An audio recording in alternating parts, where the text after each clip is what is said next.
रेल्वेने ज्येष्ठ नागरिकांसाठी काही महत्त्वाच्या सोयी लागू केल्या आहेत। त्यामध्ये प्राधान्याने बसण्याची व्यवस्था असेल, विशेष आरक्षण काउंटर असेल, तसेच लोअर बर्थचे वाटप असेल, तसेच व्हीलचेअर असतील, अशा सर्व समावेशक सेवांचा यामध्ये समावेश केला आहे। तुम्हाला मी मगाशी सांगितल्याप्रमाणे ज्येष्ठ नागरिकांना प्रवासात कोणताही त्रास होऊ नये याची मात्र या योजनांमार्फत, या लाभांमार्फत सरकारने काळजी घेतली आहे। यापूर्वी रेल्वेने तिकिटांवर सवलत दिली होती, परंतु काही काळासाठी ती बंद करण्यात आली होती। आता पुन्हा एकदा ती सवलत लागू करण्याची मागणी जोर धरत आहे आणि किती टक्के सवलत करणार आहे ते सुद्धा आपण पुढे व्हिडिओमधून पाहणारच आहोत। त्याआधी आपण हे 5 लाभ कोणते आहेत ते पाहूयात।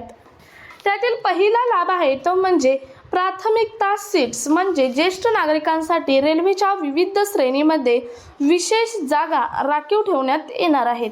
पहा, प्राथमिकता सीट ही महत्त्वाचे एक लाभ आहे, तो ज्येष्ठ नागरिकांना देण्यात आलेला आहे। ज्येष्ठ नागरिकांना प्रवासात कोणताही त्रास होऊ नये यासाठी हा लाभ देण्यात आलेला आहे। त्यानंतरचा दुसरा लाभ आहे तो म्हणजे विशेष आरक्षण काउंटर। तिकीट बुकिंगसाठी वेगळ्या काउंटरची सुविधा देण्यात येणार आहे, जेणेकरून ज्येष्ठ नागरिकांना रांगेत उभे राहावे लागणार नाही। सर्वात महत्त्वाची ही जो हा लाभ आहे तो देण्यात आला आहे ज्येष्ठ नागरिकाला, तो म्हणजे तिकीट बुकिंगसाठी वेगळ्या काउंटरची सुविधा। म्हणजे तुम्ही आता पाहिलं तर मुंबई पुणे सारख्या ठिकाणी तिकीट काउंटरवरती खूप गर्दी असते आणि अशाच परिस्थितीत ज्येष्ठ नागरिकांना शारीरिक अस्वस्थतेमुळे जास्त वेळ उभा राहता येत नाही, धक्काबुक्की सहन होत नाही आणि त्यामुळेच त्यांना वेगळं तिकीट बुकिंग काउंटर हे शासनाने करून देण्याचा निर्णय घेतला आहे। त्यानंतर पुढचा लाभ आहे तो म्हणजे लोअर बर्थ अलॉटमेंट, म्हणजे 60 वर्षावरील पुरुष व 58 वर्षावरील महिलांसाठी लोअर बर्थ राखीव ठेवण्यात येणार आहेत। हा झाला तिसरा लाभ। यानंतरचा पुढचा लाभ आहे तो म्हणजे व्हीलचेअर सुविधा। ज्यांना चालताना त्रास होतो अशा ज्येष्ठ नागरिकांसाठी स्टेशनवर मोफत व्हीलचेअरची व्यवस्था असणार आहे।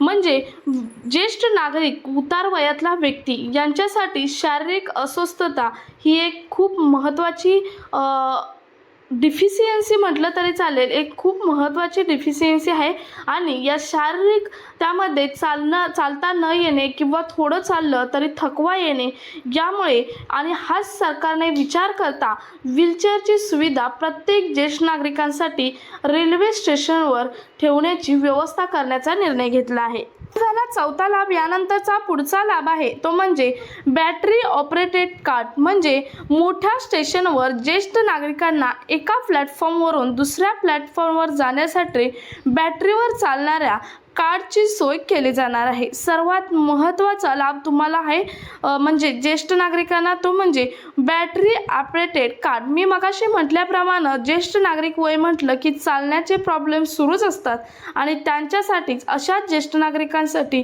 बॅटरी ऑपरेटेड कार्ड एका प्लॅटफॉर्मवरून दुसऱ्या प्लॅटफॉर्मवर जाण्यासाठी करण्याची सोय करण्यात येणार असल्याचे सरकारने सांगितले आहे।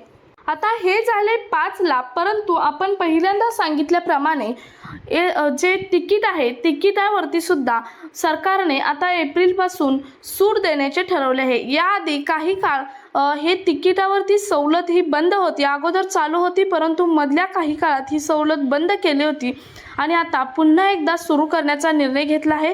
पूर्वी रेल्वे ज्येष्ठ नागरिकांना 40% ते 50% पर्यंत तिकीट सवलत देत होती, पण कोविड-19 नंतर ती बंद करण्यात आली आणि आता 2025-26च्या अर्थसंकल्पात ही सवलत पुन्हा सुरू करण्याची मागणी होत आहे। जर ही सवलत पुन्हा लागू झाली तर लाखो ज्येष्ठ नागरिकांना मोठा दिलासा मिळणार आहे, कारण ही सवलत देण्याचे मागच्या 2 ते 3 महिन्यांपासून ज्येष्ठ नागरिकांकडून मागणी होत आहे आणि सरकारने सुद्धा याचा विचार करण्याचे ठरवले आहे आणि आत्ता जो अर्थसंकल्प यानंतर जाहीर होणार आहे यामध्ये ही जी सवलत आहे तिकिटावरील सवलत देण्याची दाट शक्यता आहे। तर हे 5 लाभ आणि तिकिटावरील सवलत एप्रिलपासून ज्येष्ठ नागरिकांना मिळणार आहे। 5 लाभ तर मिळणार आहेत, परंतु तिकिटावरील सवलत ही अर्थसंकल्प जाहीर केल्यानंतरच मिळणार असल्याचे सरकारने स्पष्टपणे सांगितले आहे।